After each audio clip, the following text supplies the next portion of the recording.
औज़ुबिल्लाहिमिनश्शैतानिर्रजीम बिस्मिल्लाहिर्रहमानिर्रहीम अस्सलाम वालेकुम। पेरेंट्स के लिए बच्चे की जो जजमेंट है वो पैदाइश के वक्त माइलस्टोन से ही स्टार्ट हो जाती है।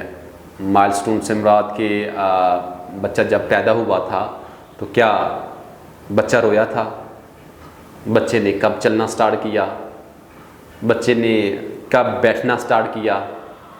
तो ये वो सवालात हैं जो बच्चे की पैदाइश के साथ ही उनकी जजमेंट के साथ काउंट होते हैं।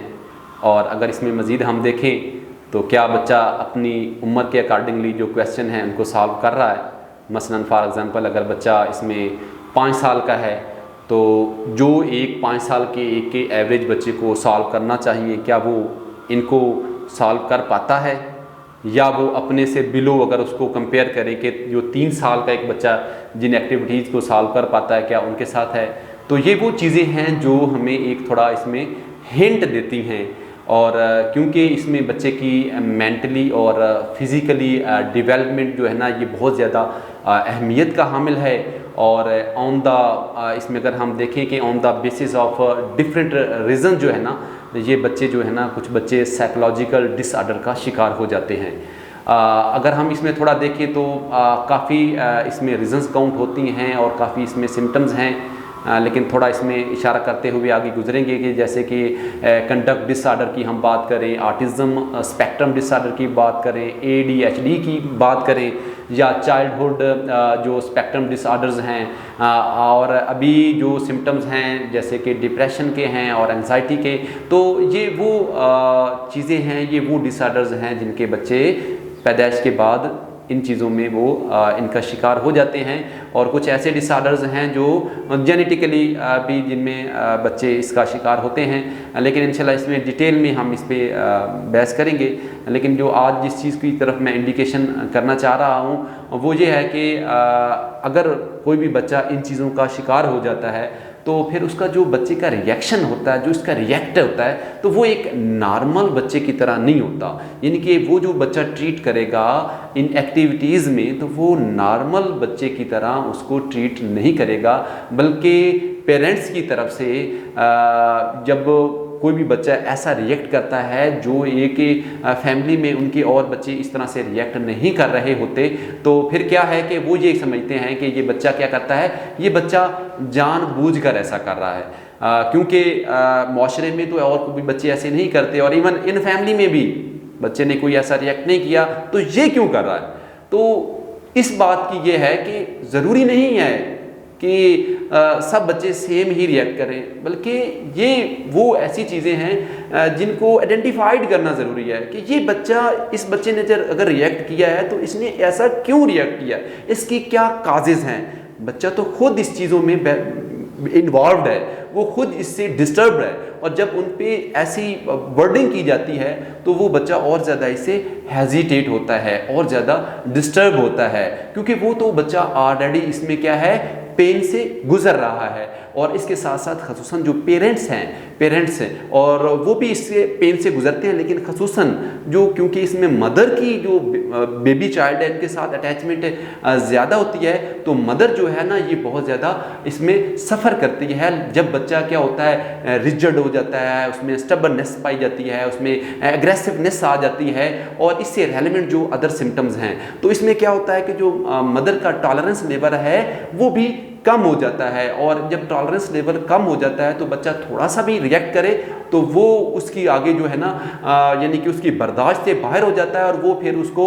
यहाँ तक नौबत आ जाती है कि उनको मारना पीटना पड़ता है। लेकिन क्वेश्चन अराइज ये है कि वो बच्चा क्या जानबूझकर कर रहा है या उसमें ये प्रॉब्लम्स है। अच्छा, आगे इसको अगर हम थोड़ा सा लेके चलें कि अगर इन बच्चों को हम early stage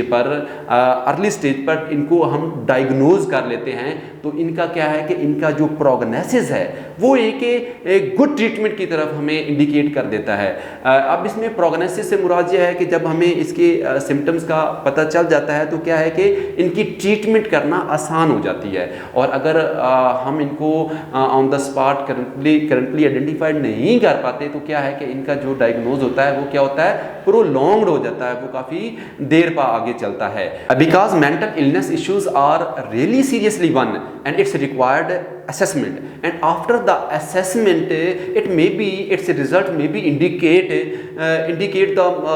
process of psychotherapy and behavior therapy, but it may be required both, but it depends on the basis of the assessment। लेकिन इसमें जो इम्पॉर्टेंट थिंग है वो पेरेंट्स की इन्वॉल्वमेंट बहुत ज़रूरी है, और पेरेंट्स की इन्वॉल्वमेंट के साथ साथ पेरेंट्स का मेंटली हेल्दी होना बहुत ज़रूरी है। क्योंकि अगर पेरेंट्स ने अपनी एक्सरसाइज है,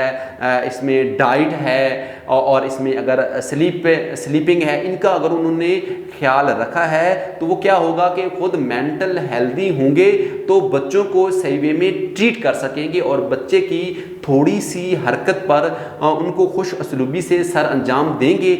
मामले को समझ सकेंगे, अंडरस्टैंड कर सकेंगे और उसको रिजॉल्व कर सकेंगे, ना कि कुछ ऐसे वर्ड्स कह के बच्चे को क्या करेंगे, फ्रस्ट्रेटेड नहीं कर सकेंगे। तो इसमें एक चीज़ तो बच्चे के वालिदैन पेरेंट्स की इन्वॉल्वमेंट ज़रूरी है, और सेकेंडली क्या है कि सेकेंडली ये है कि उनकी मेंटल हेल्दी का होना बहुत ज़्यादा ज़रूरी है। और इसमें मज़ीद अगर हम